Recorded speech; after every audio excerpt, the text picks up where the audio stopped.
कुंती पुत्र युधिष्ठिर कहने लगे कि हे भगवान, भाद्रपद कृष्ण एकादशी का क्या नाम है?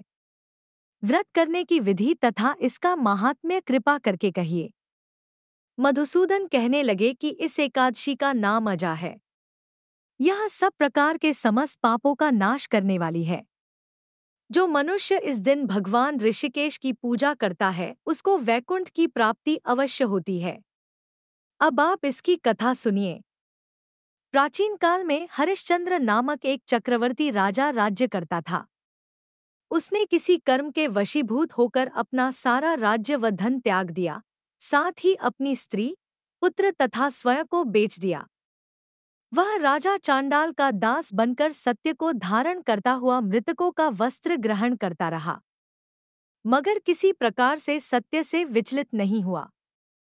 कई बार राजा चिंता के समुद्र में डूबकर अपने मन में विचार करने लगता कि मैं कहाँ जाऊं, क्या करूं, जिससे मेरा उद्धार हो। इस प्रकार राजा को कई वर्ष बीत गए। एक दिन राजा इसी चिंता में बैठा हुआ था कि गौतम ऋषि आ गए। राजा ने उन्हें देखकर प्रणाम किया और अपनी सारी खबरी कहानी कह सुनाई। यह बात सुनकर गौतम ऋषि कहने लगे कि राजन, तुम्हारे भाग्य से आज से 7 दिन बाद भाद्रपद कृष्ण पक्ष की अजा नाम की एकादशी आएगी। तुम विधिपूर्वक उसका व्रत करो। गौतम ऋषि ने कहा कि इस व्रत के पुण्य प्रभाव से तुम्हारे समस्त पाप नष्ट हो जाएंगे।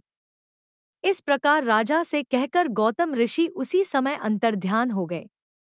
राजा ने उनके कथनानुसार एकादशी आने पर विधिपूर्वक व्रत व जागरण किया।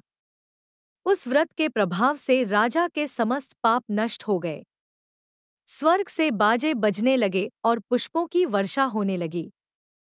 उसने अपने मृतक पुत्र को जीवित और अपनी स्त्री को वस्त्र तथा आभूषणों से युक्त देखा। व्रत के प्रभाव से राजा को पुनः राज्य मिल गया। राजा ने उनके कथनानुसार एकादशी आने पर विधिपूर्वक व्रत व जागरण किया। उस व्रत के प्रभाव से राजा के समस्त पाप नष्ट हो गए। स्वर्ग से बाजे बजने लगे और पुष्पों की वर्षा होने लगी। उसने अपने मृतक पुत्र को जीवित और अपनी स्त्री को वस्त्र तथा आभूषणों से युक्त देखा। व्रत के प्रभाव से राजा को पुनः राज्य मिल गया। अंत में वह अपने परिवार सहित स्वर्ग को गया। हे राजन, यह सब अजा एकादशी के प्रभाव से ही हुआ।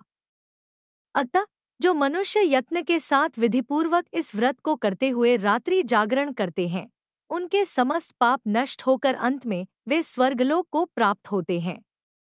इस एकादशी की कथा के श्रवण मात्र से अश्वमेध यज्ञ का फल प्राप्त होता है।